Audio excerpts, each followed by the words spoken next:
My next guest is the writer, director, and star of the Academy Award-nominated film Surprisingly Fast and Even More Surprisingly Furious. Let's hear it for Don Cheadle, everybody! How are you doing? It's a pleasure to be here, Chris. Oh, the pleasure's all mine. So there's a lot of buzz around this film of yours. Now, this centers around the Boston Molasses flood of 1919, is that correct? Yes. Now, I feel like a lot of our viewers may not be familiar with this event. Do you want to tell these idiots a little bit about it? No. Allow me to handle this. Is that respected author and Jeopardy champion Ken Jennings? Yeah, he kinda sleeps on the set now. The Molasses flood took place on January 15th, 1919 in the North End neighborhood of Boston, Massachusetts. The tank itself was 50 feet tall and contained almost 2.5 million gallons of molasses. It was owned by the Purity Distilling Company, a subsidiary of the United States Industrial Alcohol Company, and was used primarily to help manufacture munitions.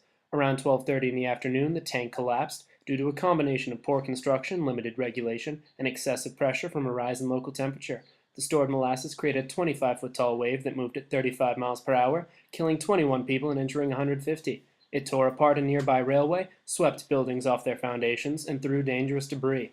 Cleanup took weeks and hundreds of workers, and the harbor was brown until the summer. Local residents would soon sue the United States Industrial Alcohol Company in one of the first class-action lawsuits ever filed in Massachusetts. The company, however, blamed Italian anarchists. This claim was not preposterous, as Italian anarchists had already bombed Boston that previous year and had even released threats that month. However, the company was held responsible for the tragedy by the court and paid out-of-court settlements totaling $11 million adjusted to 2012 inflation. That was surprisingly well put together. Yeah, I guess so. Let's keep it to the celebrities, Jennings. Now, Don, backstage, you told me a little story about your time on the set. Oh, yes. Now, you were filming on location that the Molasses flood took place on, and I heard you had a little bit of a paranormal experience. Yeah. I was walking down Commercial Street when I heard an eerie clopping coming from an alleyway. Beckoned by the sweet siren's call of a horse lost in the cobblestone jungle, I decided to investigate. And what I discovered was horrible. Now, as I turned the corner, my nostrils were tingled by the overwhelming aroma of delicious molasses and divine horse manure. There were no other living beings in that alleyway, and yet I knew I was not alone. The celestial neighing would not subside. Nay. Nay. Nay! Alright, I guess we just showed the clip now. I don't know. Oh, Tank, give me some of that sweet, sweet molasses. Hey, Billy, what are you up to? Oh, I'm just gathering some molasses so my mama can make some of her famous cookies. We love your cookies! That molasses for industrial purposes? It doesn't seem safe that the tank is leaking that way. There should be some kind of regulations on these buildings. Shut up! Oh, don't be a Mrs. Grundy if you know what I mean. Hey, you want to go head to the liquor store with us? We're trying to score some booze before those damn progressives get that constitutional amendment passed. Yeah, sure, I'll be with you right after I finish filling up my bucket here. I'm telling you, you stay away from that tank.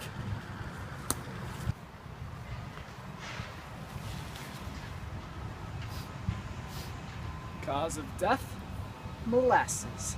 Sweet, sticky molasses. Most terrible demise indeed. This kid brings the death toll up to 21. That's 21 too many. What do you suppose happened to them? Well, who do you think blew up this tank? I don't know. It could be those Italian anarchists. They blew up that police station a few years back, and they've been sending us threats ever since.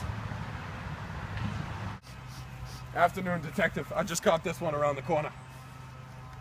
I know you have connections! What do you know about this tank? Construction is to blame. This tank has been leaking for years. Yeah, save it for the judge. That was great stuff. Thank you. I played every character. I noticed that. Hats off to those makeup artists. No, I wore hats too. And with that awful joke, let's segue into our trivia section of tonight's show. Thank you. Chris and Mr. Cheadle will have to answer 10 molasses flood-related questions to win tonight's prize. 1 jar of molasses. Are you two ready?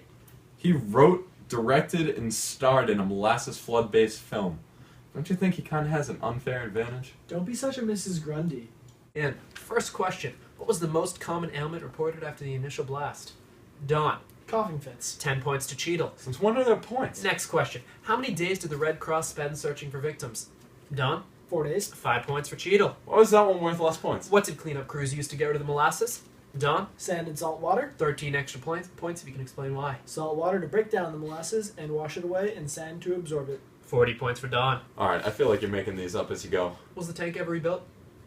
Yes. No. That is minus 10 points. Do I have negative points? How long after the flood was the 18th Amendment ratified? Don. The next day. Chris, that was literally in the clip you watched. Alright, provide one example of negligence by the USIA. The tank was never inspected by officials with experience in architecture engineering. The tank's strength was never properly tested. Local residents have reported to the USIA that the tank was possibly unsound, but they were ignored. 2 points. What is the estimated property damage on Boston caused by this tragedy in today's dollars? Don. $100 million. Correct. Now, true or false? Swimming in molasses is easier than swimming in water. Don. False. Molasses is a non-Newtonian fluid, so its viscosity depends on the force applied to it. Molasses is thick when stuck in its container, but flows when stress is applied to it. This physical property combined with the sheer density of the substance to make swimming near impossible. Did he get these questions earlier or something? The game is now tied. Here's the final question. Why is the molasses flood significant today? Chris. The molasses flood is significant for many reasons. First, the response to this tragedy shows how people have always been quick to judge and assume based solely off of fear. Without putting too much thought into it, the public immediately blamed the Italian anarchists and used this to fuel their prejudices. Obviously, that was proven wrong, and it shows a fault in all humans that we still see today. Secondly, the tragedy shows the greed of large industrialist corporations at the time. These companies valued profit over ethics, disregarding the well-being of people and ignoring safety precautions to save money. This greed and negligence led to deaths. However, the government is also to blame because it is their responsibility to make sure that this tank was safe. Progressives use this incident as an example to push for more government regulations and dictated standards. Great. Now, is there anything you want to promote? Well, yeah, we're promoting a movie. We showed a clip. Alright. Anyways, this has been Chris Showkoros with your host, Chris. Have a great night, everybody.